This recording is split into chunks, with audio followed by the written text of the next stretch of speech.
بسم اللہ الرحمن الرحیم الحمد للہ الذی نور قلوب العارفین بنور معرفتہ واثبت فؤاد انبیائہ و اولیائہ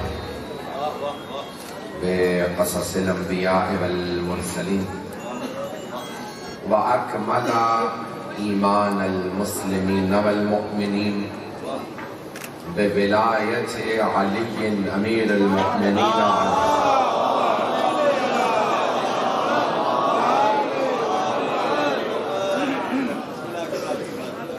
والصلاة والسلام والتحية والإكرام على أفضل الموجودات العبد المؤيد والرسول المسدد المصطفى الأمجد المحمود الأحمد أعني أبا القاسم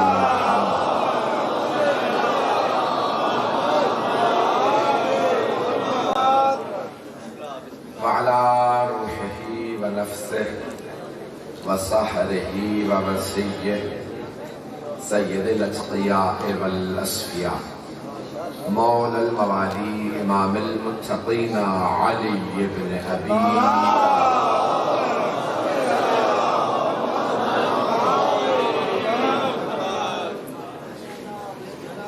وعلى اوصيائه لا سيما بقية الله في الارضين روحي وارواح العالمين لتراب مقدمه الفداء ما شاء الله ما شاء الله واللعنة الدائمة على أعدائهم أجمعين من الآن إلى قيام يوم الدين أما بعد فقد قال رسول الله صلى الله عليه وآله وسلم إن الله يغضب لغضب فاطمة ويرضى لرضاها صلوات على محمد وعلى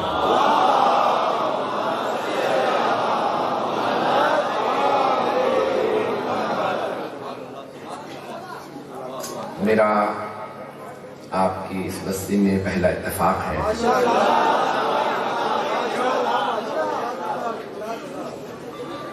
ہم مسلسل پچھلے کئی دنوں سے سفر میں ہیں ایک رات میں بھی آرام نہیں ملا ہے چند گھنٹے دن میں آرام مل جاتا ہے اور صرف آپ کی محبتوں کی خاطر یہاں حاضر ہوا مدینۃ المعاجز کتاب کا نام ہے معاجز جمع ہے معجزے کی وہ شہر جس میں صرف معجزے ہی ہوں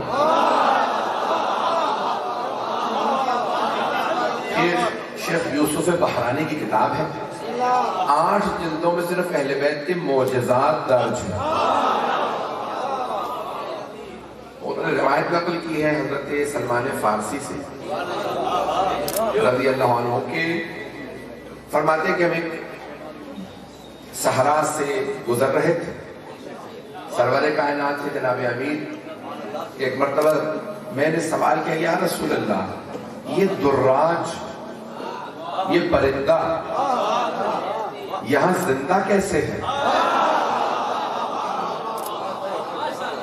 دور دور کہیں نہ دانا نظر آیا نہ پانی صحرا ہے یہ زندہ کیسے ہے تو سرور کائنات نے فرمایا سلمان علی نے تمہیں پرندوں کی زبان سکھا نہیں دی تھی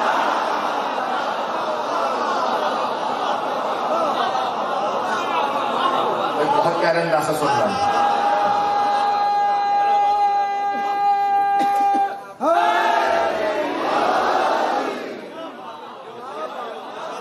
قرآن کریم میں بھی ہے نا یہ انبیاء علیہ السلام نے فرمایا جناب سلیمان نے علمنا منطق الطیر وعطینا من کل شیء اللہ نے ہمیں پرندوں کی زبانیں بھی سکھا رکھی اور ہمیں ہر شے عطا کی ہے جب چھوٹے انبیاء کے چھوٹے اوصیاء کو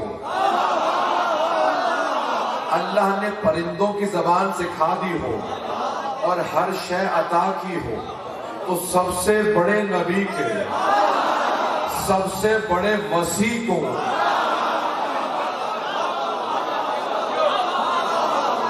ایسے ممکن ہے کہ ہر زبان نہ آتی ہو؟ اور ہمارا عقیدہ یہ ہے، یعنی اہل بیت کے ماننے والوں کا عقیدہ یہ ہے کہ امام حجت خدا ہے ہی نہیں اگر ہر زبان نہ جانتا ہو۔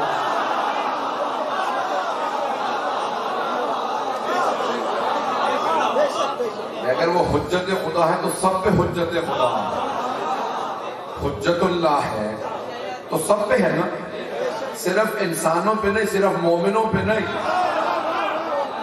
چرند پرند پہ، ہر مخلوق پہ جو ابھی تک نہیں پہنچے ان کے لیے یہاں پہ جلدی سے اشارہ کر کے پیش کر دوں، بات کو یہ واقعہ مکمل کر دوں۔ فضل گرامی جناب سرور کائنات کا سلمان، جب آپ پرندوں کی زبان جانتے ہیں تو اس پرندے سے دراج سے خود پوچھ لیں زندہ کیسے ہے؟ تو جناب سلمان فرماتے ہیں کہ میں نے پرندے سے پوچھا زندہ کیسے ہو، یہاں نہ دانا نہ پانی؟ تو اس پرندے نے کہا سلمان، جب بھی پیاس لگتی ہے تو میں محمد و آل محمد کے صلوات پڑھتا ہوں، اور جب بھوک لگتی ہے ان کے دشمنوں پہ لعنت بھیجتا ہوں۔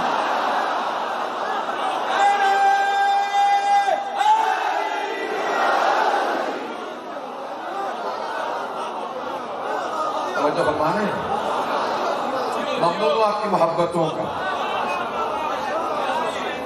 یقین مانیے ساری خستگی دور ہو گئے، صبح سے سفر میں ہیں، آپ کا اس پیارے انداز سے سننا ساری ہماری تھکان دور ہو گئی۔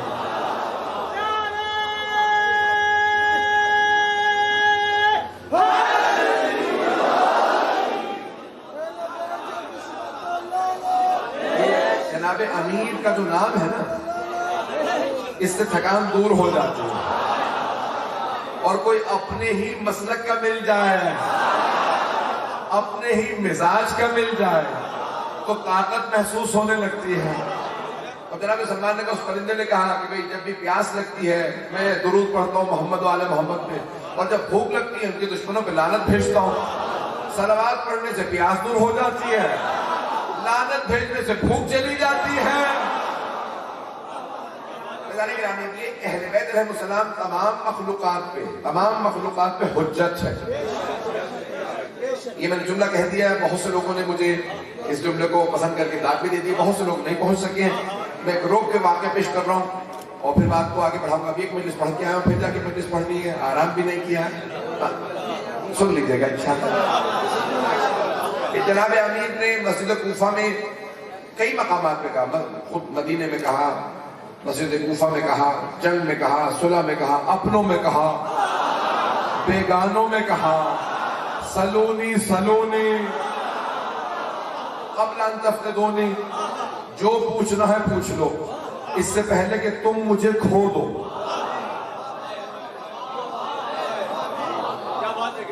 ان لفظوں کا لطف لیجئے گا۔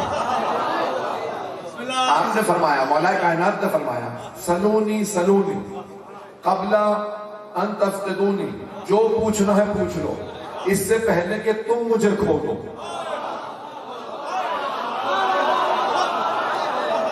یہ نہیں کہ اس سے پہلے کہ میں نہ رہوں، ابھی بھی آدھا مجمع پہنچا۔ مولا نے فرمایا جو پوچھنا ہے پوچھ لو اس سے پہلے کہ تم مجھے کھو دو، میں تو رہوں گا تم کھو دو گے۔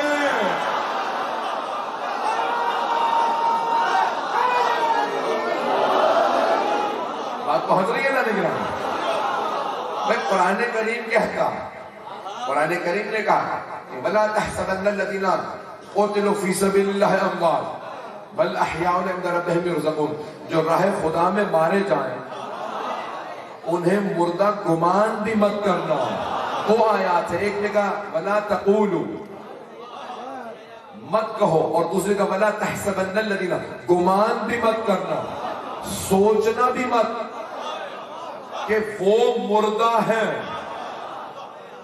جو راہ خدا میں مارے جائیں۔ بل احیاء، بلکہ وہ زندہ ہے، عند ربہم یرزقون، اپنے رب سے رزق پاتے ہیں۔ تو ہمارے تمام مسلمان بھائی ہم سے کہتے ہیں مردوں سے مانگنا بدعت ہے، ہم بھی کہتے ہیں مردوں سے مانگنا۔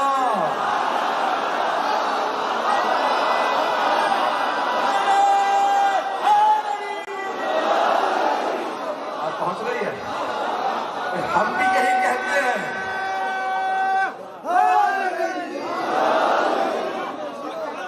بات پہنچ رہی ہے نا؟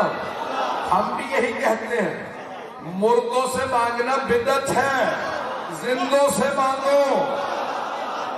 قرآن کہتا ہے وہ جو ایمان نہیں لاتے، چاہے کھاتے ہو، پیتے ہو، چلتے ہو، پھرتے ہو، وہ چلتی پھرتی لاشیں ہیں۔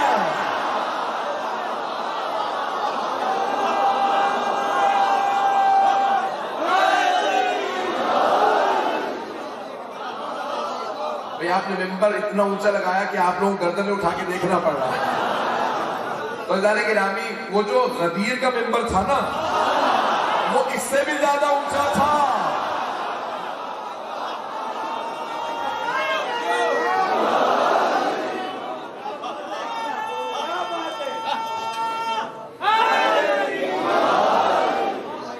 توجہ ہے جانے کہ رامی؟ تو مردوں سے مانگنا بدعت ہے، اور وہ مردہ ہے جو علی کو نہ مانگے، جو علی کو نہیں مانتا وہ مردہ۔ تو اب زندوں سے جناب امیر نے فرمایا جو پوچھنا ہے پوچھ لو، اس سے پہلے کہ تم مجھے کھولو۔ جب مسجد کوفہ میں کہا نا جو پوچھنا ہے پوچھ لو، اب آپ جانتے ہیں سوالات کیسے ہو رہے تھے، میں کھاؤں گا کیا، میرے سر میں بال کتنے ہیں۔ ایک صاحب نے فوراً جیب میں ہاتھ ڈالا، کچھ نکالا، کہا یا علی بتائیے میری مٹھی میں بند کیا ہے؟ مولا نے کہا وہی جو تو نے جیب سے نکالا ہے۔ پھر آپ نے سینے پہ ہاتھ مار کے کہا تم نے سوالات سے مجھے اذیتیں دی ہیں، اور پھر سوالات کے اپنے اقسام بتائیں، وقت نہیں مجھے صرف اشارہ کرنا تھا۔ ابھی سارے سوالات کرنے والے موجود تھے کہ ایک کو جلال آیا، وہ بجنے کے بیچ سے کھڑا ہوا، مسجد کوفہ کی چھت اور صحن بھی ہے، اور سوال کیا یا علی بتائیے یہ جبرائیل کہاں؟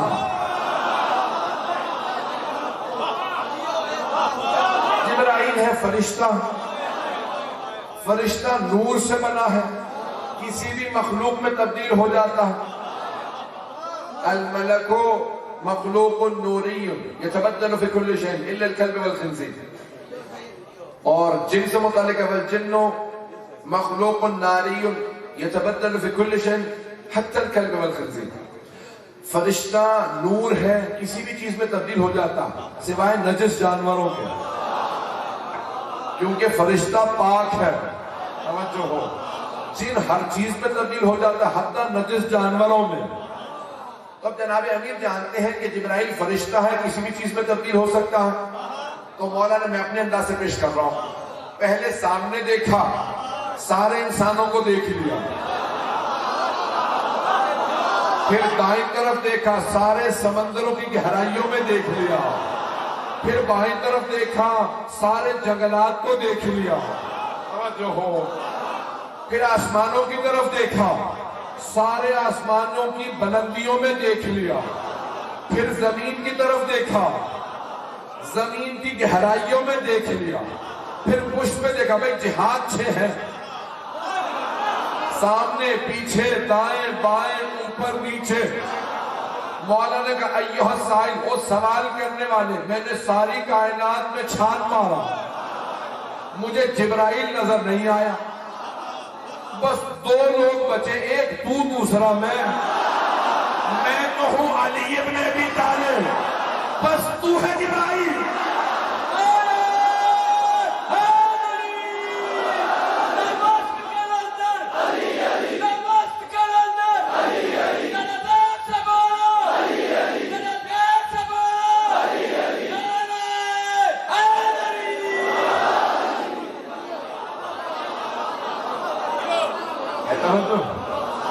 اسی محبت سے سنتے رہیے گا۔ تو اب سارے مورخین نے لکھا ہے کہ ایک مرتبہ سوال کرنے والا اپنے دونوں پروں کو پھیلا کے اڑا، مسجد کوفہ کی چھت میں شگاف کیا، اور اڑنے کے بعد شگاف کو جوڑ دیا۔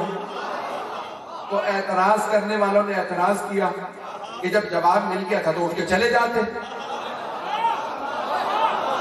کچھ لوگ پہنچ گئے، جب جواب مل گیا تھا حضرت جبرائیل کو تو اٹھ کے چلے جاتے۔ تو میں کہوں گا کہ اگر اٹھ کے چلے جاتے آپ کو ایک اور سوال اٹھتا، پتہ نہیں کسے پیسے دے کے بٹھا رکھا تھا، جبرائیل بن کے سوال کر لینا۔ جناب جبرائیل نے کہا میں شگاف کر کے فوراً جوڑ کے بتاؤں گا میں ہی تھا۔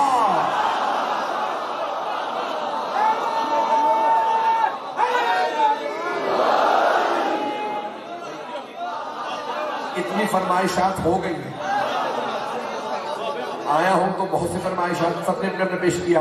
رضوان گرامی مجھے پیش کرنا تھا کہ اہل بیت کے بہت سے فضائل ہیں، توجہ ہے میرے ساتھ؟ اہل بیت کے فضائل کی بہت سی آیات، بہت سی روایات، میں نے جس حدیث کا انتخاب کیا ہے ممنون آپ کی محبتوں کا۔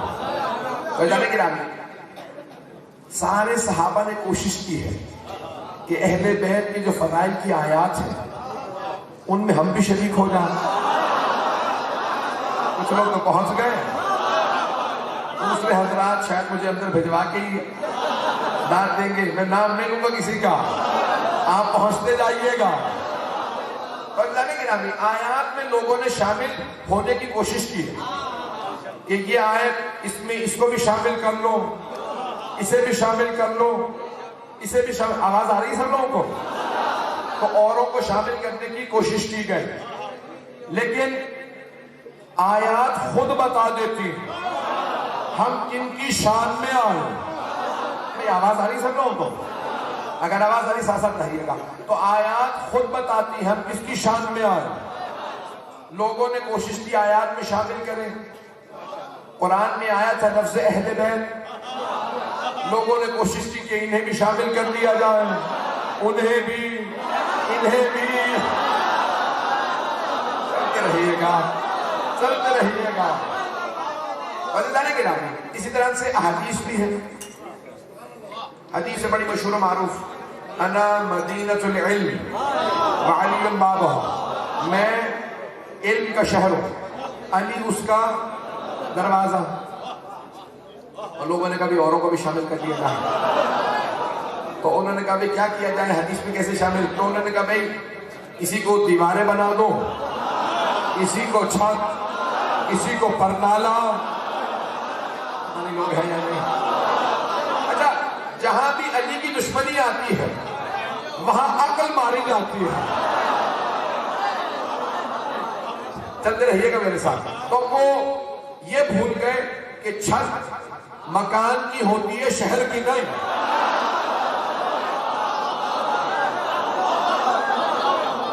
تمام احادیث کے اندر لوگوں نے کوشش کی اوروں کو شامل کیا جائے، آیات میں کوشش کی کہ شامل کیا جائے۔ سنیے گا، میں پیش کر رہا ہوں، ایک خاص پہلو کو پیش کرنا چاہتا ہوں۔ یہ حدیث جس کو میں نے عنوان قرار دیا، سرور کائنات نے فرمایا، صحیح بخاری میں بھی ہے، اور دو بہت بڑے علم رجال کے ماہر، حدیث اور رجال،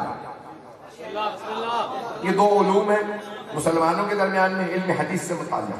میری رفتار زیادہ تو نہیں، علم حدیث اور علم رجال۔ تو حدیث کے اندر دیکھا جاتا ہے حدیث صحیح السند ہے، ضعیف ہے، حسن ہے، موثق ہے، اور علم رجال میں دیکھا ہے راوی کے حال، راوی سچا ہے، جھوٹا ہے، عادل ہے، فاسد ہے، اور جس سے حدیث بیان کر رہا وہاں تھا یا نہیں تھا۔ اگر نہیں تھا تو حدیث کیسے بیان کر سکتا ہے؟ اور اگر کسی اور سے بیان کی ہے، نام چھپا رہا ہے، تو کیوں نام چھپا رہا ہے؟ یہ چند افراد پہنچے، سارے نہیں پہنچ سکے۔ میں جلدی سے ایک مثال دے دیتا ہوں۔ جیسے ایک راوی نے یہ روایت نقل کی ہے کہ سرور کائنات نے اپنے چچا حضرت ابو طالب کے آخری وقت میں چچا کے کان میں کہا، چچا جان کلمہ پڑھ لیجئے، میں آپ کی شفاعت کر دوں گا۔ پہنچ گئے؟ میں نے راوی کا نام نہیں لیا، اور وہ راوی کہتے ہیں کہ رسول خدا نے چچا سے کان میں کہا، کان میں۔ راوی وہ ہے جو مکے میں مسلمان تھا ہی نہیں،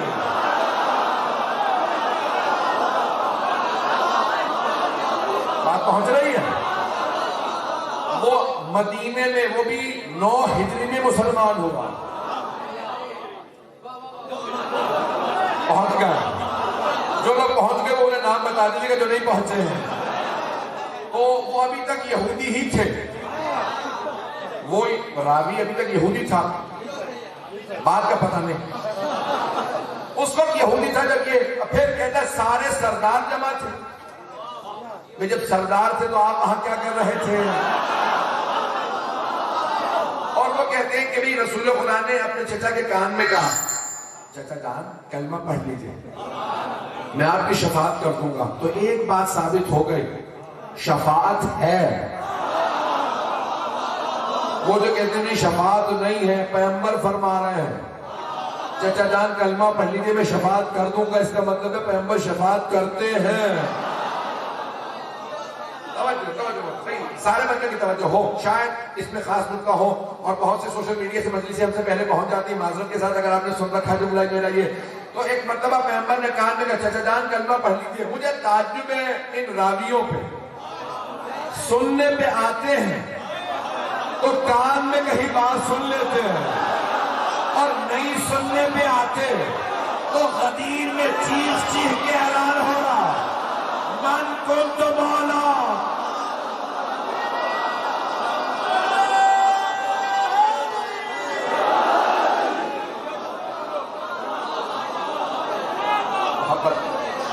میں ممنون ہوں آپ کی محبتوں کا، میں آپ کی محبتوں کا ممنون ہوں۔ اور جانے کی رانی حدیث پہ علم رجال میں بحث کی جاتی ہے، یہ روایت بیان کرنے والے ثقہ ہیں، سچے ہیں، نہیں ہیں؟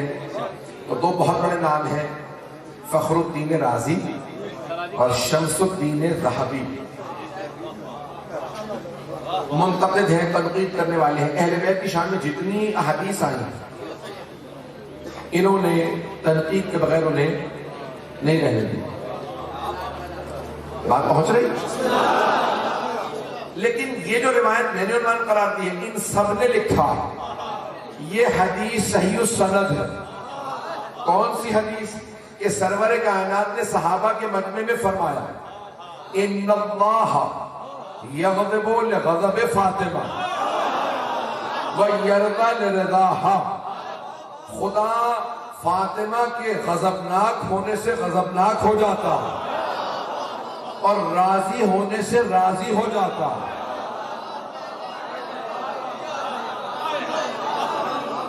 میں نے تو اسے ترجمہ پیش کیا، مجلس کو میں نے بھی تمہید باندھی تھی، یہاں سے پیش کرنا چاہتا ہوں۔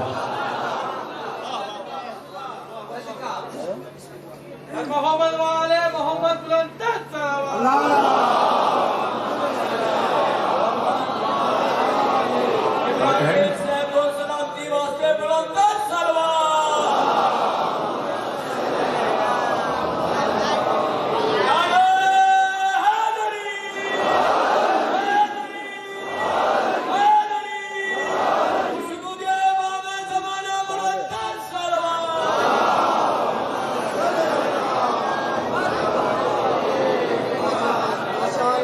میں زیادہ وقت نہیں لوں گا، وقت کافی گزر چکا ہے، آپ لوگ بہت دیر سے بیٹھے ہیں، لیکن مجھے بات مکمل کرنے لگی۔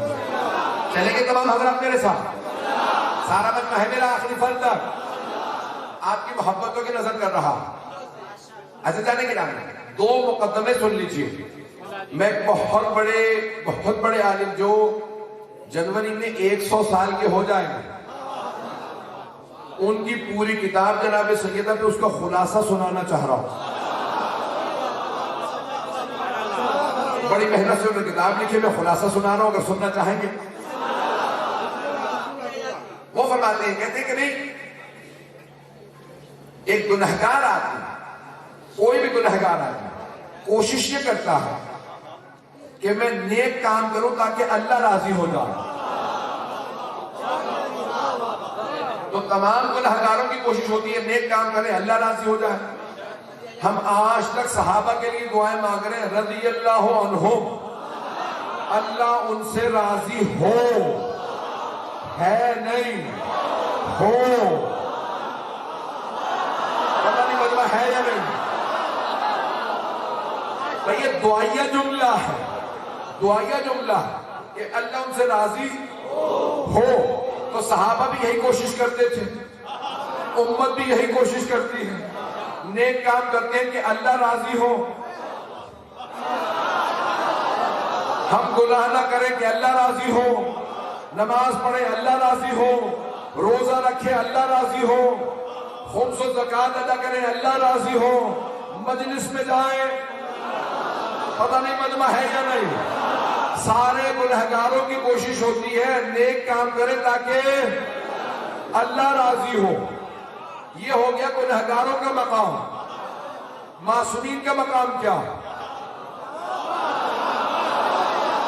وہ یہ کوشش نہیں کرتے کہ اللہ راضی ہو، کیونکہ وہ جانتے ہیں وہ راضی ہے.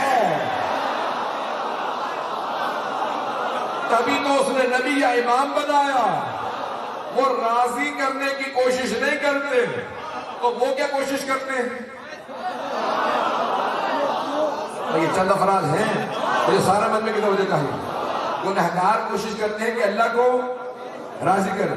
معصومین وہ کہتے ہیں کہ بھئی ہم وہ کام کریں کہ اللہ راضی ہے، ہم اس کی رضا میں راضی رہیں. کچھ لوگ پہنچ کر مجھے تمام افراد کو پہنچانا. معصوم یہ کوشش کرتی ہے اس کی رضا میں راضی رہیں، رضاً بقضائہ و تسلیما لامرہ. اب اگر اللہ نے اولاد نہیں دی تو وہ اس پہ راضی، دل میں بات بھی آئے تو زبان پہ شکوہ نہیں. پتہ نہیں لوگ ہیں یا نہیں، بات پہنچ رہی ہے. وہ اس کی رضا میں راضی. معصومین اللہ کی رضا میں راضی. اللہ نے اولاد نہیں دی، ابراہیم راضی ہیں، اب بڑھاپے میں اولاد دے دی. شکوہ جناب سارا نے کیا تھا، جناب ابراہیم نے نہیں. اَلِدُ وَأَنَا عَجُوزٌ. جب جناب جبرائیل آئے کہا اللہ آپ کو بیٹے کی بشارت دیتا، تو جناب سارا نے کہا اس بڑھاپے میں اب بچہ پالیں گے کیسے، نہ صحت ہے.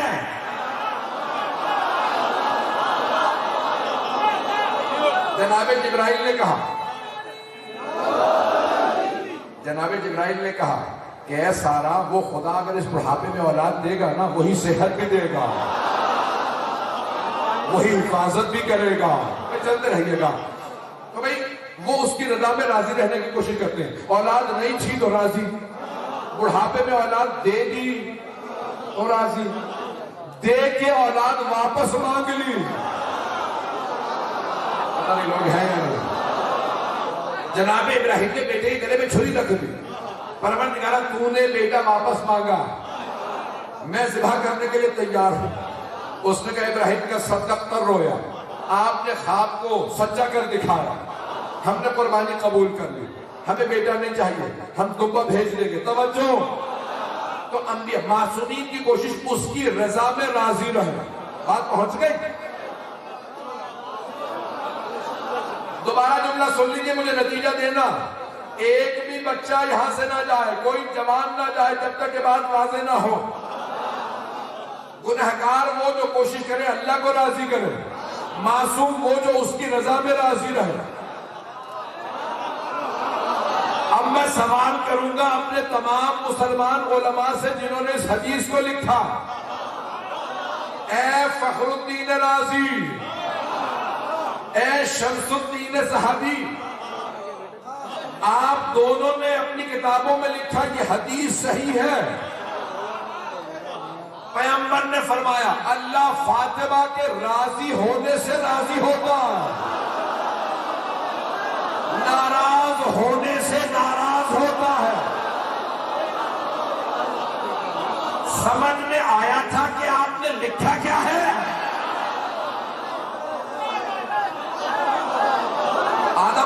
پہنچ چکا، جو نہیں پہنچے میں انگلی پکڑ کے پہنچانا جانتا ہوں۔ مجھے اپنے تمام بزرگوں کی دعا چاہیے، اپنے بھائیوں کی، اپنے بچوں کی سب کی دعا چاہیے۔ نتیجہ دینا چاہتا ہوں، کچھ محنتیں سن لیجیے گا۔ ان تمام علماء سے سوال ہے، آپ نے سمجھا بھی تھا، لکھا کیا ہے؟ یہ حدیث محمد نے فرمائی کہ اللہ فاطمہ کے راضی ہونے سے راضی ہوتا، ناراض ہونے سے ناراض ہوتا۔ تو پیغمبر کیا فرما رہا ہے؟ کیا وہ والا مقام جو صحابہ کا ہے کہ راضی کرنے کی کوشش کرتی ہیں؟ نہیں۔ کیا پیغمبر یہ فرما رہے ہیں کہ اللہ کی رضا میں راضی رہنے کی کوشش کرتی ہیں؟ نہیں، بلکہ رسول خدا یہ فرما رہے ہیں اگر تم نے اللہ کی مرضی کو دیکھنا ہے تو فاطمہ کو دیکھ لو، اگر یہ راضی تو وہ راضی، یہ ناراض تو وہ ناراض۔ میں آپ کی زبان میں سمجھا دوں، اگر جاننا چاہتے ہو کہ کون کون رضی اللہ عنہ ہے،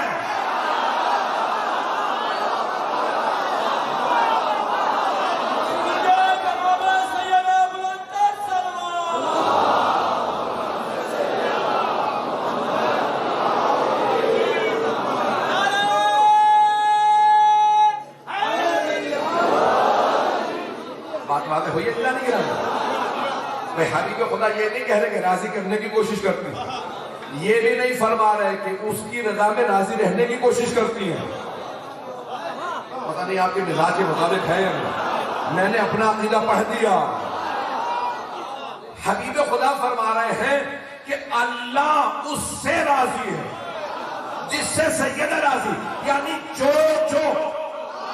رضی اللہ عنہ بننا چاہتا ہے وہ فاطمہ کو راضی کرے، اگر یہ راضی نہ ہو تو وہی مغضوب علیہ ہے۔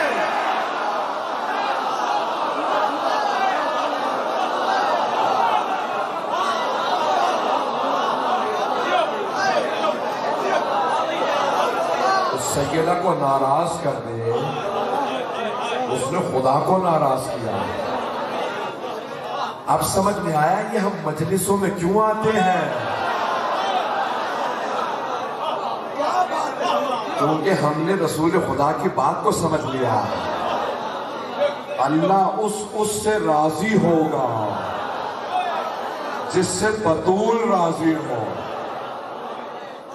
میں ایک جملہ کہہ رہا ہوں، مجھے بتایا کہ سارا مجمع موجود ہے، یہاں پہ شیعہ سنی مجمع موجود ہے، کسی کی میں دل آزاری نہیں کرنا چاہتا، میں اپنا عقیدہ پڑھ رہا ہوں، آپ کی بات نہیں کر رہا، یہ اس مجمع کی بات نہیں، میرا عقیدہ۔ اگر آپ کو میرا عقیدہ قبول ہو تو بولیے گا، نہیں تو نہ بولیے، خاموش رہیں گے، میں تب بھی راضی ہوں، میں اپنا عقیدہ پڑھ رہا ہوں۔ ہم سارے صحابہ کو مانتے ہیں، میں اپنے آپ کو صحابہ کے قدموں کی خاک بھی نہیں سمجھتا، لیکن ایک شرط ہے، ان سے فاطمہ راضی ہو۔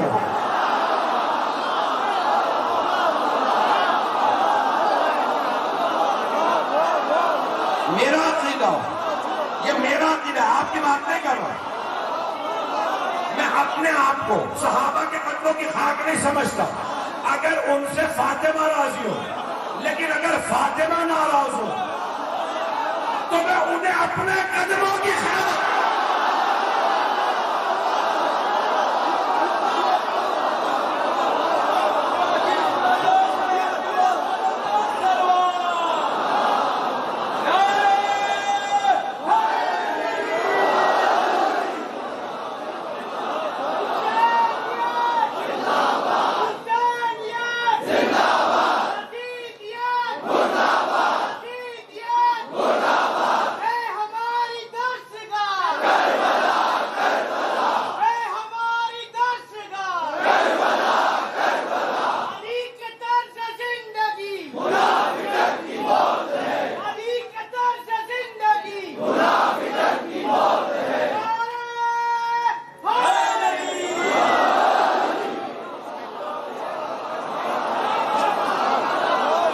بتائیے جانے گرانے جن سے سیدہ ناراض ہو پھر ہم انہیں اپنے قدموں کی خاک میں نہیں سمجھتے. ہماری نگاہیں اہل بیت پہ رہتی ہیں. وہ خوشی کا اظہار کریں. توجہ سے سنیے گا. اہل بیت خوشی کا اظہار کریں تو چاہے حبشہ کی کنیز ہو,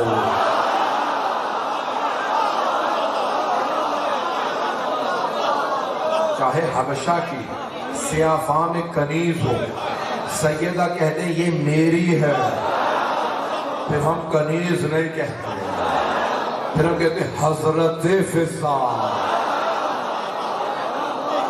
آپ پہنچ رہے ہیں. اگر کسی غلام کو علی کہہ دیں یہ میرا ہے تو ہم پھر قمبر نہیں کہتے, یعنی لوگ ہیں یا نہیں, ہم کہتے ہیں یہ حضرت قمبر ہے. بات پہنچ رہی ہے جانے کا. ہمارے نزدیک ملا کے اہل بیت وہ جسے پسند کر لیں. ایسا نہیں کہ جناب سیدہ سلام اللہ علیہ نے ایک مرتبہ دربار میں آنے کے بعد کہا کہ فدق میرا. مکمل کروں کہ رہنے دوں؟ جہاں آپ کہیں گے میں وہیں چھوڑ دوں. 45 منٹ ہو چکے ہیں. جہاں پہ بھی بس میں وہیں پہ روک دوں گا مجلس کو. جانے کے بعد سیدہ نے آنے کے بعد کہا دربار فدق میرا, باغ فدق میرا. جو بھی موجود تھا اس نے کہا نہیں مجھے قبول نہیں. تو جناب سیدہ نے کہا کہ بھئی کیوں قبول نہیں؟ فدق فے ہے. 2 چیزیں ہیں, انفا فے پھر ایک ہے مال غنیمت. جہاں جنگ ہو کے کوئی چیز ملے وہ مال غنیمت, جہاں جنگ نہ ہو وہ فے ہے, اور فے ہے صرف رسول خدا کا. مال غنیمت میں مسلمان بھی شریک ہیں لوگ یا نہیں؟ جنگ ہوئی تھی خیبر میں, فدق میں نہیں. خیبر میں جنگ ہوئی, جب واپس آ رہے تھے تو فدق والوں نے کہا, یہودیوں نے, وہ بھی یہودی تھے یہ بھی یہودی, تو انہوں نے کہا کہ یا رسول اللہ ہم جنگ نہیں کرتے, ہمیں پتا ہے آپ کے پاس کوئی حیدر کرار ہے.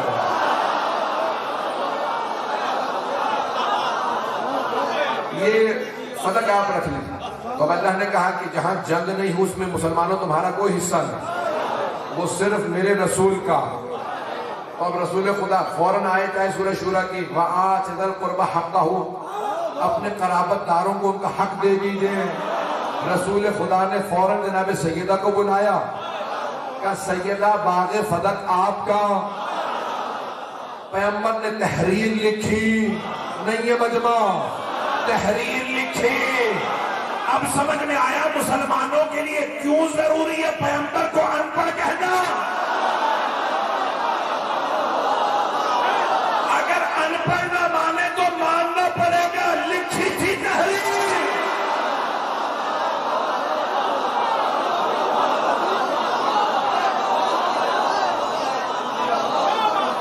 اور ہمارے بات واضح ہو رہی ہے. ایک مرتبہ سرور کائنات نے تحریر لکھی کہ سیدہ باغ فدق آپ کا ہے. کہا بابا جان میں کبھی فدق جاؤں گی نہیں. تو بی بی نے فوراً تحریر لی, جناب امیر کو دی تھی. کہا کہ یا ابا الحسن باغ فدق کے ذمہ دار آپ ہیں. مولا نے تحریر کو لیا اور فوراً کہا ملکیت آپ کی ہے.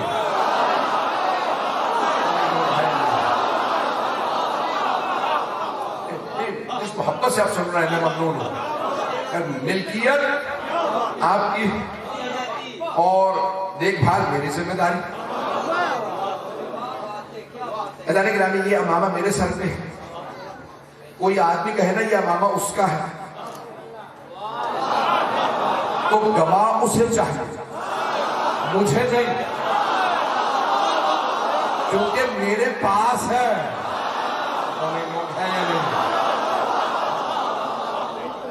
اسے کہا جاتا ہے عربی میں قاعدۃ الید, لا آف پوزیشن، یہ برطانیہ نے پوری دنیا کو قانون دیا، انہوں نے اسلام سے لیا۔ سرور کائنات نے یہ قانون دیا، جو شے جس کے قبضے میں ہے اگر دوسرا ثابت کر دے اس کے تو اس کی ہے۔ یہ عبا، یہ قبا، یہ انگوٹھیاں میرے پاس ہے، پتہ نہیں لوگ ہیں یا نہیں۔ کوئی اگر آدمی کہے یہ انگوٹھی آپ کی نہیں میری ہے تو کہوں گواہ لے یا لے جائے، اگر توجہ ہو۔ جناب سیدہ نے کہا باغ فدق میرا ہے، فے تھا میرے بابا نے اپنی حیات میں مجھے دیا، اپنی حیات میں مجھے دیا تو میرا ہے، اور میرے وہاں ہاری کام کرتے ہیں۔ مجھے نہیں پتا آپ کی زبان میں کیا کہتے ہیں، ہاری، مزارے، ہاری جو وہاں کام کرنے والے، تو ہاری میرے، قبضہ ہمارا، ملازم میرے، تو کہتا ہے تیرا تو گواہ تو نہ۔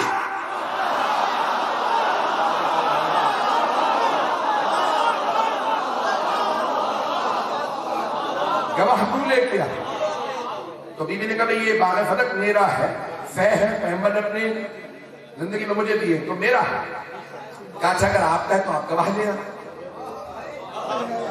بی بی نے کہا اچھا گواہ لے آؤ تو مان لے گا؟ کہا گواہ لے آؤ تو مان لوں گا۔ بی بی نے کہا میرے پہلے گواہ ہے علی۔ چلیے گا، اب میں نہیں پڑھ رہا، آپ پڑھوا رہے ہیں، میرا وقت تمام ہو چکا۔ بیوی نے کہا میرے پہلے گواہ ہے علی۔ تو اس نے کہا رک جائے، علی کی گواہی قبول نہیں کروں گا۔ بیوی نے کہا کیوں؟ کہا کیونکہ وہ آپ کے شوہر ہیں۔ بیوی نے کہا کیا قرآن میں لکھا ہے یا حدیث میں آیا کہ شوہر کی گواہی بیوی کے حق میں قبول نہیں؟ کوئی آیت ہے اس پہ؟ کہنے لگا آیت تو نہیں ہے۔ بیوی نے کہا کوئی حدیث ہے؟ کہ حدیث بھی نہیں ہے۔ کہ پھر کیوں قبول نہیں کرے گا؟ کہ نہیں وہ آپ کے شوہر ہیں اس لیے قبول نہیں کروں گا۔ یہ تاریخ کا پہلا مقدمہ ہے جہاں قاضی جج خود ہی گواہ بھی ہے، خود ہی منصف بھی ہے، خود ہی مدعی بھی ہے، خود ہی غاصب بھی ہے۔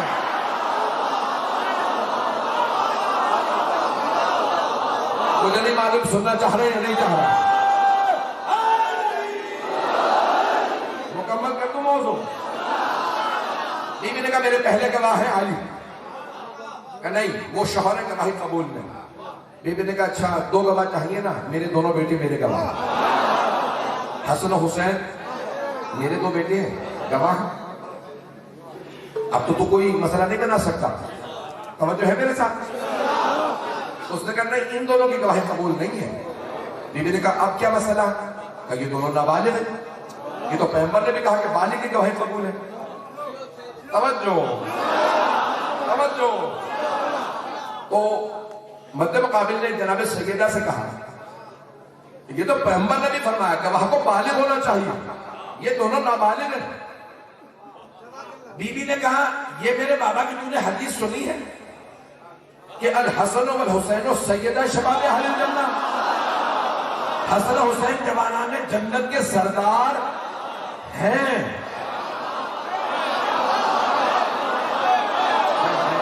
میں آگے نہیں بڑھوں گا۔ بیوی نے کہا میرے بابا کی حدیث سنیے، یہ دونوں جوانان جنت کے سردار ہیں، بنیں گے نہیں۔ پیغمبر نے یہ نہیں کہا جب بالغ ہوں گے تو ہو جائیں گے، آپ نے فرمایا تھا ہے۔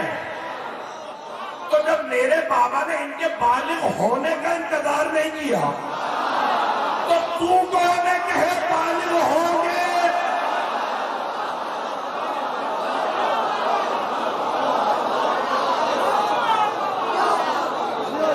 بات بولی تو نہیں لگ رہی۔ بیوی نے فرمایا کہ تم کون ہے کہے کہ یہ بالغ ہو گے تو گواہی قبول کروں گا؟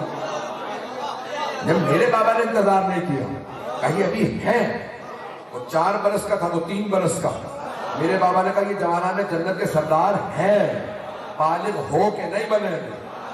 کہ جو کچھ بھی ہو یہ نابالغ گواہی قبول نہیں کرتا. بی بی نے کہا پھر ام ایمن. حضرت ام ایمن کنیز تھی حضرت آمنہ کی. میراث میں ملی رسول خدا کو. رسول خدا نے کہا جائیے آپ آزاد ہیں. کہ آپ آزاد کر دیں. میں نے آپ کی ماں کی خدمت کی ہے. انہوں نے مجھ سے وعدہ کیا تھا محمد کو پال دینا. میں آپ کی خدمت میں رہوں گی. توجہ. جناب رسول خدا نے کہا سیدہ کے پاس رہا کرو. توجہ. جس نے پنجتن کی خدمت کی ہو وہ حضرت ام ایمن. تو اب جناب سیدہ نے کہا ام ایمن میری گواہ ہے. جناب ام ایمن بہت بوڑھی ہو چکی تھی. ایک مرتبہ اس نے پلٹ کے کہا بھائی یہ خاتون ہے, یہ تو قرآن میں بھی ہے, یہ عورت کی گواہی آتی ہے, ان کی گواہی قبول میں, کیونکہ یہ خاتون ہے اور ایک ہے. اب جناب ام ایمن کھڑی ہو گئی. کہا کہ ایھا الناس, اے لوگوں, یاد ہے اسی مسجد نبوی میں رسول خدا نے میرے متعلق کہا تھا ام ایمن میری ماں کی اور میری کنیز رہی ہے, اگر یہ کبھی گواہی دے تو اس کی گواہی آدھی نہیں پوری ہے.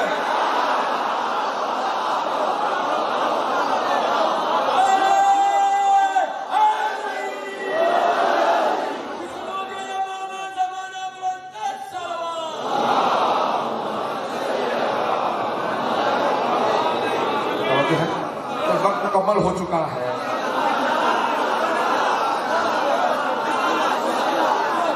چلے باپ پڑھوا رہے ہیں, یقین میں نہیں پڑھنا چاہ رہا ہوں. اور ایک مرتبہ کہا کہ بھائی ام ایمن کی گواہی قبول. انہوں نے کہا جناب ام ایمن نے کہ رسول خدا نے فرمایا تھا میری گواہی پوری ہے. جو کہا لوگوں سے جناب ام ایمن نے کہا آپ لوگوں کو یاد نہیں. سب خاموش بیٹھے رہے. تو جناب ام ایمن نے کہا تم سب کی خاموشی بتا رہی ہے سب کو یاد. مجمع ہے یا نہیں. بی بی نے فرمایا, حضرت ام ایمن نے فرمایا کہ تمہاری خاموشی بتا رہی ہے کہ سب کو یاد ہے, اگر یاد نہ ہوتا تو کہتے تھے نہیں. اب پتہ چلا حکومتوں کے فشار میں لوگ سچ بھی چھپا لیتے ہیں.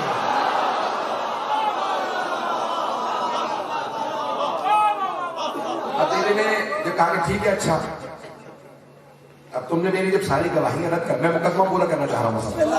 ٹھیک ہے تم نے گواہیاں رد کر دی. اچھا یہ بتا کہ تو کہتا ہے کہ باغ فتح میرا نہیں, میرے بابا نے مجھے نہیں دیا, تم نے گواہیاں مانگی, گواہیاں میں نے پیش کی, تم نے نہیں مانگی. یہ بتا میرا نہیں ہے, باغ فتح کس کا؟ بات مجمع پہنچ گیا. بی بی کے سوالی میں جواب ہے. بی بی نے کہا تو کہتا ہے نا میرا نہیں باغ فتح, کس کا ہے؟ کہ رسول خدا کا. بی بی نے کہا اچھا مانتا. اچھا تو مانتا ہے کہ باغ فتح میرے بابا رسول خدا کا؟ کہا یہ تو مانتا ہوں. تو بی بی نے فرمایا کہ پھر میراث ہے, اگر میرے بابا کا ہے تو میری میراث ہے. اس نے کہا نہیں میراث نہیں ہوتی. رسول خدا مجھ سے کہہ گئے تھے کہ نحن معاشر الانبیاء لا نرث ولا نورث, ہم گروہ انبیاء نہ ہمارا کوئی وارث ہوتا نہ ہم کسی کے وارث ہیں. لیکن قرآن کی آیت ہے یوصیکم اللہ للذکر مثل حظ الانثیین, کہ اے ایمان والو اللہ تمہیں وصیت کرتا ہے تمہارے بیٹوں کا حصہ بیٹیوں کی نسبت دگنا ہے. کہ اللہ نے یہاں کہیں نہیں کہا کہ انبیاء شامل نہیں. کہ اللہ نے کوئی ایکسپشن نہیں بتایا, کوئی استثناء نہیں بتایا. کہا کہ نہیں پیغمبر نے فرمایا تھا مجھ سے. بی بی نے کہا اترثو اباک ولا ارثو ابی, تو اپنے باپ کا وارث ہے, میں اپنے بابا کی نہیں. مکمل کرو یہ رہنے دو. بیوی نے فرمایا کہ بھائی تو اپنے بابا کا وارث, میں نہیں. لقد جئت شیئا فلیا, تو اسلام میں بدعتیں رکھ رہا. او بدعت کا نعرہ لگانے والوں دیکھو تو صحیح پہلی بدعت کس نے رکھی تھی.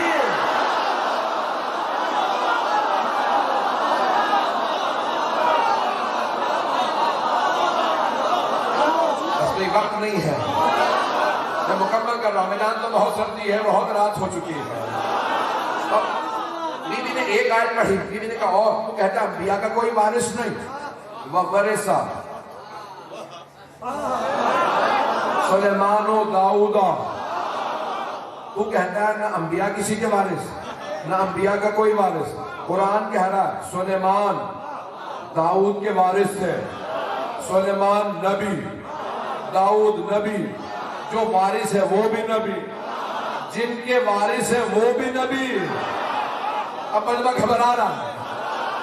عزیزان اکرامی، بی بی نے تیسری آیت پڑھی.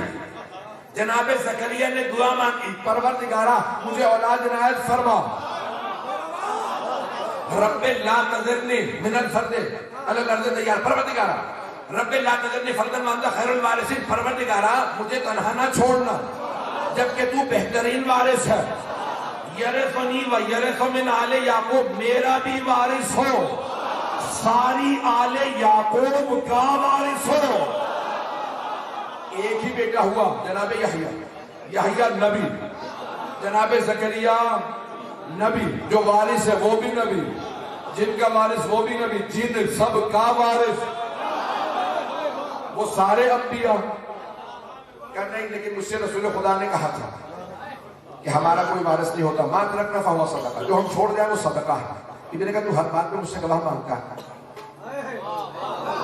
یہ جو حدیث تو نے بھی بتائی ہے، تیرے پاس کوئی گواہ ہے؟ لوگ ہیں یا نہیں؟ اس حدیث کا تیرے پاس کوئی گواہ ہے؟ اس نے کہا گواہ تو نہیں.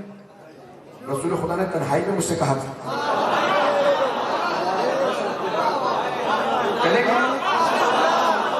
مجھ سے رسول خدا نے تنہائی میں کہا تھا جو ہم چھوڑ جائیں وہ صدقہ ہے، ہمارا کوئی وارث نہیں ہوتا. بی بی نے کہا میں کیسے مان لوں اس حدیث کو جو قرآن کے مخالف ہے؟ میرے بابا پہ قرآن نازل ہوا تھا، وہ تم سب سے بہتر قرآن جانتے تھے. میرے بابا ایسی حدیث کیسے کہہ سکتے ہیں جو قرآن کے خلاف ہو؟ اچانک خواتین میں سے کسی کی آواز آئی، بابا جان مت کہیے گواہ نہیں ہے. جب رسول خدا آپ سے کہہ رہے تھے نا یہ حدیث، تو پردے میں سن رہی تھی. پتہ نہیں لوگ ہیں یا نہیں. آپ تو پہنچ گئے ہوں گے. تو بیٹی نے کہا بابا جان میں گواہ ہوں، رسول خدا نے کہا تھا جو ہم چھوڑ جائیں وہ صدقہ ہے، فاطمہ کا کوئی حق نہیں بنتا. میں آپ کی گواہی دے رہی ہوں. اچھا جھوٹوں کا حادثہ نہیں ہوتا. جیسے ہی وہ باپ مرا تو بیٹی نے کہا رسول خدا کے پاس دفنا دو. امام حسن نے کہا نانی اماں یہاں کیسے دفنا دے؟ کہا میری میراث میں میرے باپ کو دفنا. میری میراث میں. مولانا حسن نے کہا آپ نے تو میری ماں کے خلاف گواہی دی تھی. انبیاء کی میراث نہیں ہوتی. جب بیٹیوں کی میراث نہیں تو بیویوں کی کیسے؟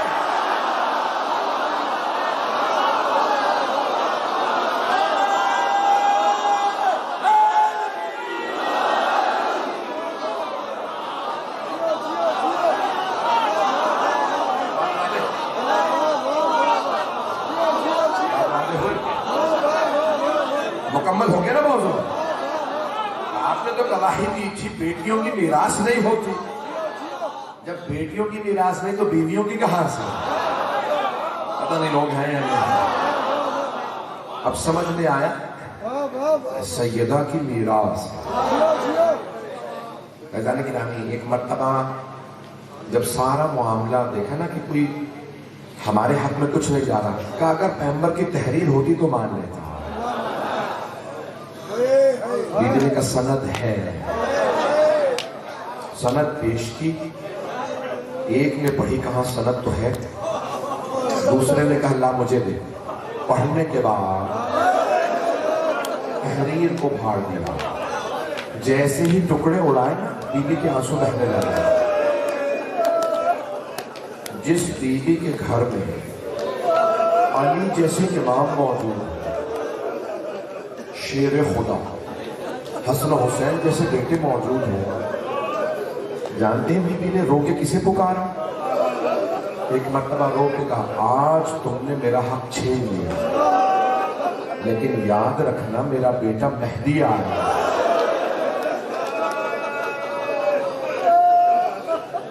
بس بھائی کوئی بھی رونے میں بخل نہ کرے. بیوی نے رو کے کہا میرا بیٹا مہدی آئے گا. جتنے مجھ پہ ظلم ڈھائے گئے ہیں ہر ظلم کا بدلہ لے گا. میں ایک مرتبہ کہوں گا یا صاحب الزمان، آپ کی دادی نے آپ کو پکارا تھا. مولا اس پکارنے کا واسطہ ذرا ایک نظر کرم اس مجمع پہ کر دیں.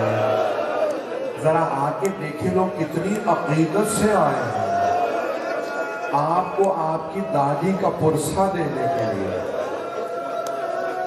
بس پہ کوئی رونے میں بخل نہ کرے. تاریخ میں یہ میں نے کئی برس پہلے جملہ کہا تھا. اس سال آیت اللہ میرانی نے یہی جملہ کہا ہے کہ جناب سیدہ پہ جو سب سے بڑا ظلم ہے نا وہ یہی ہے کہ بی بی کی بات کو جھٹلایا گیا. بی بی کو اس بات کا بڑا صدمہ تھا. اے مسلمانوں، میں مباہلہ میں گئی تھی عیسائیوں کے مقابلے میں. مجھے صرف آمین کہنا تھا صادق نبی کے دعا پہ. عیسائیوں نے کہا ہم مباہلہ نہیں کریں گے. یہ جو ہستیاں آئی ہیں اگر انہوں نے آمین کہا تو ہم مسخ ہو جائیں گے. اے مسلمانوں، وہ بی بی اگر عیسائیوں کے مقابلے میں جائیں تو وہ مباہلہ نہ کریں. مسلمانوں مت جھٹلاؤ، مت کہو بی بی آپ کا حق نہیں ہے. مجھے نہیں معلوم کیسے میں پڑھوں گا یہ سارے مسائل. بس بھئی آج کوئی بھی رونے والا جب گریہ کرے تو ایک مرتبہ آنکھیں بند کر کے جنت البقیع ذہن میں لائے. وہاں ٹوٹی ہوئی قبریں ہیں. اجرکم اللہ. امام زمانہ آج رات جنت البقیع کے در پہ کھڑے ہوں گے، سب کا پرسہ قبول کر رہے ہوں گے اور رو رو کے کہتے ہوں گے پروردگارہ مجھے اجازت دے میں اپنی دادی کا روضہ تعمیر کروں. ارے کہ آپ نے اس بستی میں کتنی روشنی کر دی ہے. میں آیا ہوں کہ تعجب کرو اتنی روشنی کیوں؟ اتنی روشنی ہے. ارے سیدہ کی مجلس ہے. جس بی بی کے صدقے میں پوری دنیا میں چراغ جل رہے ہیں اس بی بی کی قبر پہ چراغ جلانے کی اجازت نہیں. اجرکم اللہ، اجرکم اللہ. بس بھئی مختصر سے مسائل پڑھوں گا، وقت گزر چکا ہے. بی بی انصار کے گھروں پہ جاتی مولا امیر کے ساتھ. یا علی مجھے انصار کے رات کے وقت میں ہر گھر جاؤں گی. اور جانتے بی بی کیا کرتی؟ بس ایک سوال کرتی، بھول گئے غدیر میں میرے بابا نے وعدہ لیا تھا. سب رونے لگتے. نہیں بی بی ہمیں یاد ہے. اچھا پھر علی کا ساتھ کیوں نہیں دیتے؟ تو ہم ساتھ دیں گے. کہا ٹھیک ہے. پھر مدینے سے باہر اس مسجد میں فجر پہ پہنچ جانا. بی بی گھر آ جاتی مولا حسن حسین کے ساتھ. مولا علی کا انتظار کرتی. جب مولا گھر آتے سوال کرتی یا ابوالحسن کتنے لوگ آئے تھے نماز کے لیے؟ مولا سر جھکا لیتے. بی بی کہتی یا ابوالحسن مجھے کھل کے بتائیں کتنے لوگ آئے تھے. ہر روز مولا ایک ہی جملہ کہتے سیدہ میں اکیلے نماز پڑھ کے آیا. سیدہ کوئی نہیں آیا. لوگ رات میں وعدہ کرتے ہیں ہم ساتھ دیں گے، دن میں کوئی نہیں آتا. مجھے معاف کر دیجیے گا میں سب جملہ کہنے والا ہوں. اب میں سب سے درخواست کروں اگر دیکھ سکیں تو دیکھیے گا، نہیں تو آنکھیں بند کر کے تصور کیجیے گا.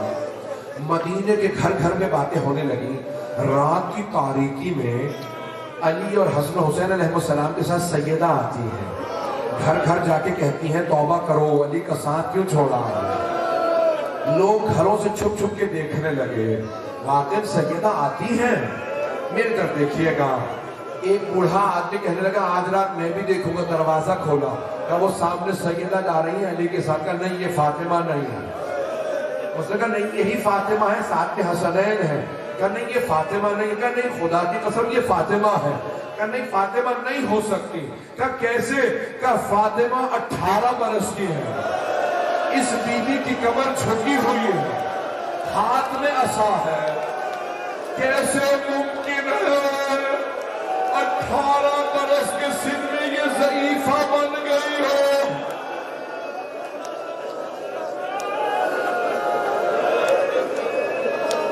اجرکم اللہ، اجرکم اللہ۔ جناب سیدہ آپ کا گریہ قبول فرما، کوئی غم نہ ہو سوائے غم اہل بیت کے۔ بس نہیں، دن گزر گئے، ایک دن بیویاں گھر آئی جناب سیدہ سے ملنے، بیوی کیا بات ہے آپ اتنا روتی ہیں؟ بیوی دن رات آپ روتی رہتی ہیں۔ کہا مجھے کچھ مسلمانوں نے بہت ستایا۔ اب بیوی نے کھل کے کہا ان لوگوں کو میرے جنازے میں نہ آنے دینا۔ بیوی نے کہا میرے جنازے میں نہ آنے دینا۔ پھر کچھ بیویوں سے جناب سیدہ نے کہا جب میں اپنے بابا کے پاس جاؤں گی سب سے پہلے ان کی شکایت کروں گی، بابا یہ جو آپ کے پاس بیٹھتے تھے انہوں نے مجھے بڑا ستایا۔ اگر دیکھ سکے تو دیکھیے گا، جب جناب سیدہ آتی تھی نا بارگاہ رسالت میں، رسول خدا کھڑے ہو جاتے تھے، بی بی اسی دربار میں کھڑی رہی، کسی نے بیٹھنے کے لیے بھی نہیں کہا۔ بی بی جب واپس گھر آئی نا، بی بی کے بال سفید ہو گئے تھے۔ اجرکم اللہ، بس بھی آخری جملہ سن لیجیے۔ بی بی نے ایک مرتبہ بلایا جناب امیر کو، یا ابا الحسن صلی ملا بولتے گا یوم القیامت، قیامت تک آنے والی میری ساری نسل کو میرا سلام کہیے گا۔ بی بی نے اپنی نسل کو سلام کہا، بی بی نے ایک مرتبہ کہا یا ابا الحسن میری ساری نسل کو سلام کہیے گا۔ بی بی بہت روئی، پھر ایک مرتبہ کہا یا علی میرے بعد شادی ضرور کیجیے گا لیکن میرے بچوں پہ ایسی ماں لائیے گا جس سے میرے بچوں سے محبت ہو۔ بی بی علم غیب رکھتی تھی، جانتی تھی حضرت ام البنین ماں بن کے آئیں گی اور وہ بڑی محبت کریں گی، پھر کیوں وصیت کی؟ بی بی نے یہ مولا کو وصیت نہیں کی، امت کو وصیت کی ہے، او مسلمانوں میرے بچوں کو پانی بند نہ کرنا، میری پوٹی کو تماچے مت مارنا۔ اجرکم اللہ، اجرکم اللہ، بس میں نے تمام کر دیا۔ بی بی نے وصیت کی یعنی مجھے رات میں غسل دیجیے گا، معصوم تو صرف معصوم غسل دے سکتے، رات میں کفن دیجیے گا، میرا جنازہ رات میں پڑھائیے گا، مجھے رات میں دفنا دیجیے گا، 40 مقامات میں میری قبر بنائیے گا، میری اصلی قبر کا نشان نہ بتائیے گا، یہ میری قبر پہ نہ آئے، میری قبر کا نشان میرا بیٹا مہدی بتائے گا۔ آخری جملے سن لیجیے، بس بھائی جنابے میں نے سارے مسائل چھوڑ دیے، بہت آخر ہو گئی، آخری جملہ سن لیجیے۔ جناب فضہ نے سوال کیا مولا کیا بات ہے، کبھی شیر بھی ایسے رویا کرتے ہیں؟ فضہ فاطمہ نے مجھ سے چھپایا، فاطمہ کا پہلو شکستہ تھا۔ وہ دوسرا زخم کون سا تھا؟ جب مولا کو لے جا رہے تھے کسی قنفذ نامی غلام نے بی بی کے ہاتھ میں تازیانہ مارا تھا۔ اجرکم اللہ، میں نے تمام کر دیا، بس بھی آخری جملہ اگر دیکھ سکے تو ضرور دیکھیے گا۔ جب قبر تیار کی جاتی ہے نا تو ایک لاشا دینے والا ہوتا ہے، دوسرا لاشا قبر میں لینے والا ہوتا ہے۔ مولا علی نے جب جناب سیدہ کا جنازہ اٹھایا نا جسد مطہر کو، تو ایک مرتبہ مجمع کو دیکھا صرف 14 افراد تھے، امام حسن حسین کم سن تھے، باقی سب نامحرم تھے۔ مولا نے رو کے کہا یا رسول اللہ اپنی امانت واپس لے لے۔ قبر سے تو ہاتھ بلند ہوئے، یا علی میری امانت لوٹا دے۔ میرا دل کہتا ہے مولا نے جب لاشا دیا ہوگا تو ایک جملہ کہا ہوگا یا رسول اللہ لاشا آرام سے لیجئے گا، یہ وہ فاطمہ نہیں جو آپ نے مجھے دی تھی، اس فاطمہ کا پہلو شکستہ ہے، یہ بی بی بڑی زخمی ہے۔ الا لعنت اللہ علی القوم الظالمین۔ وسيعلم الذين ظلموا أي منقلب ينقلبون.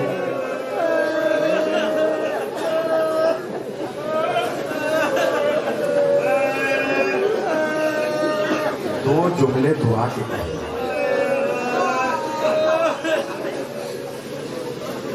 ہاتھوں کو بلند کیجیے. میں دیکھ رہا ہوں میرے ابھی بھی بہت سے بزرگ آنکھوں میں آنسو ہیں. آپ لوگ ابھی بھی رو رہے ہیں.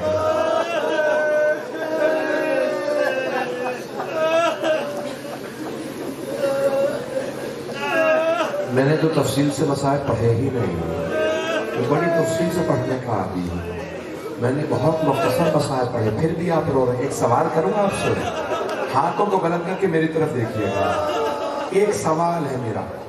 آپ نے مسائل سنے ہیں نا؟ آپ نے دیکھے تو نہیں ہے مسائل؟ اب سمجھ میں آیا مولا علی پھر پوری زندگی کیوں یاد کرتے رہے؟ مولا نے زخم دیکھے تھے. پھر مولا نے پوری زندگی خطاب نہیں کیا, پوری زندگی غم منایا. جب کہا نا جناب حضرت مالک اشتر نے مولا خطاب کر لے, زینت ہے, سنت نبوی ہے کرنا ہی. زینت وہ کرتا ہے جسے کوئی غم نہ ہو. پھر مولا نے جناب سیدہ کا غم پوری زندگی نہیں بھلایا. ہاتھوں کو بلند کیجیے گا. آئیں ذرا امام زمانہ کو ایک واسطہ دیتے ہیں. بانی مجلس نے درخواست کی ہے, ان کی بہن بہت علیل ہے. ایک سوال کروں آپ سے, کبھی آج تک دیکھا کسی بیمار کو بستر سے گرا دیا گیا ہو؟ شام غریبہ میں ایک بیمار سے بستر لوٹ لیا گیا تھا. پروردگارہ شام غریبہ کے اس بیمار کا واسطہ تمام مریضوں کو شفا کاملہ عاجلہ عنایت فرما. پروردگارہ بانی مجلس کے والدہ مرحوم اور حاضرین کی تمام مرحومین کی مغفرت فرما, ہم سب کی عاقبت بخیر فرما. آئیں ذرا امام زمانہ کو واسطہ دیں. یا صاحب الزمان, بڑے بڑے ہمارے علماء کہتے ہیں کہ اگر بہت زیادہ پریشان ہو, دعا قبول نہ ہو رہی ہو اور دعا مانگ مانگ کے تھک چکے ہو, تو پھر امام زمانہ کو جناب سیدہ کا واسطہ دو. جناب سیدہ کا واسطہ کبھی رد نہیں ہوتا. اور اگر زیادہ پریشان ہونا تو کہو مولا آپ کو واسطہ اس ہاتھ کا جو پہلو پہ رہا کرتا تھا, مولا ہمیں رد نہ کریں. پروردگارہ امام زمانہ سے کہ ایک نظر کرم اس مجمع پہ کر دیں. کتنی عقیدت سے لوگ آئے ہیں. پروردگارہ ہم سب کی عاقبت بخیر فرما. ہم سب کو زندگی میں جنت البقیع تعمیر ہوتا دیکھنا نصیب فرما. پروردگارہ ہمارے مقامات مقدسہ کی حفاظت فرما. اس سرزمین کی, اس بستی کی حفاظت فرما. ان تمام مومنین کی حفاظت فرما. بے اولادوں کو اولاد عنایت فرما. اولاد والوں کی اولاد کو نیک و صالح بنا. پروردگارہ ہمیں امام زمانہ کا ظہور دیکھنا نصیب فرما. پروردگارہ امتیاز الدین صاحب کی ہمشیرہ کے لیے اور بہت سے لوگوں نے التماس سے دعا کی ہے. پروردگارہ ایک آخری واسطہ اور دے دوں, تھک تو نہیں پائے؟ یہ مسلسل رونا بڑا مشکل کام ہے نا. ہمارے آنسو خشک ہو جاتے ہیں, کمر جھکنے لگتی ہے, سینے میں درد ہونے لگتا ہے. یہ مسلسل رونا جناب زینب کا کام ہے. آئیں ذرا ایک واسطہ اور دے دوں. پروردگارہ واسطہ جناب زینب کا, جب وہ کربلا سے اور شام سے مدینے واپس آئے, پہلے نانا کے روزے پہ گئے, بھائی کے مصائب سنائے. جب سارے مدینے والے بلند آواز سے رونے لگے نا, تو جناب زینب کی آواز دب گئی. اتنی بلند آواز سے مدینے والے رو رہے تھے. جب سب روتے روتے تھک گئے, بی بی نے ایک جملہ کہا, نانا اگر نہ محرموں کا مجمع نہ ہوتا, میں کلائیوں سے چادر ہٹاتی, میں اپنے بازوؤں کے نیل دکھاتی. نانا میں آپ کو بتاتی آپ کی امت نے مجھے کتنے تازیانے مارے. پھر بی بی اپنی ماں کے روزے پہ آئے. بس بھی جو واسطہ دے رہا ہوں اسی پہ تمام اپنی دعائیں مانگ لیجیے. پروردگارہ واسطہ اس لحظے کا جب جناب زینب کبریٰ نے کہا, اماں میں کربلا سے ہدیہ لائے ہوں. بیوی نے سامان کھولا, سامان سے کرتا نکالا, کرتے کو جناب سیدہ کی قبر پہ بچھایا اور ایک جملہ کہا, اماں یہ آپ کے حسین کا کرتا ہے. پروردگارا واسطہ جناب زینب و جناب سیدہ کا, کسی کی دعا کو رد نہ فرما, سب کی دعائیں مستجاب فرما. ربنا تقبل منا انك انت السميع